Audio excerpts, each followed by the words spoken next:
అందరికీ హై. ఈరోజు మీకు ఒక ఫొకాషియా బ్రెడ్ ఎలా చేయాలో చూపిస్తాను. ఇది నేను వర్క్ చేసే రెస్టారెంట్‌లో రెసిపీ కాదు బ్రో. కానీ నేను చాలా సెర్చ్ చేసి ఫాలో అవుతున్న రెసిపీ. చాలా బావుంటుంది. ఫస్ట్ అయితే వాటర్‌లో స్టార్టర్ వేయండి. మీకు సార్‌నెస్ ఇష్టం లేకపోతే స్టార్టర్ స్కిప్ చేసేయండి. ఇంకా next east, salt, sugar, olive oil and bread ఇంప్రూవర్ వేసి మిక్స్ చేయండనమాట. ఇంకా నెక్స్ట్ వచ్చేసరికి ఫ్లోర్ వేసి మిక్స్ చేయండి. మీరు చేసేటప్పుడు బ్యాటర్ ఏంటా లూజ్ ఉందని ఫ్లార్ ఎక్కువ యాడ్ చేయకండి. ఈ ఈ యొక్క ఫొకాషియా బ్రెడ్ అనే అలానే ఉంటుందన్నమాట లూజ్‌గా. ఇంకా కవర్ చేసి ఒక 20 మినిట్స్ రెస్ట్ ఇవ్వండి. నెక్స్ట్ వీడియోలో చూపిస్తున్నట్టు ఫోల్డ్ చేసి 20 మినిట్స్ వదిలేయండి అనమాట. ఇలాగే 3 టైమ్స్ రిపీట్ చేయండి.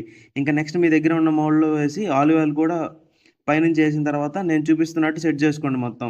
ఇంకా టాపింగ్స్ అయితే మీ చాయిస్. అలానే ఏమంటే వేయకండి. పక్కా వేయాల్సినవి అయితే రోస్‌మెరీ, థైమ్. ఇంకా వెజిటబుల్స్‌లో అయితే bell peppers, olives, garlic, onion అయితే బెస్ట్ ఉంటుంది మీకు. ఇవన్నీ వేసిన తర్వాత ఒక 30-40 మినిట్స్ కవర్ చేసి రెస్ట్ ఇవ్వండి. అప్పుడు రైస్ అవుతుందన్నమాట బాగా.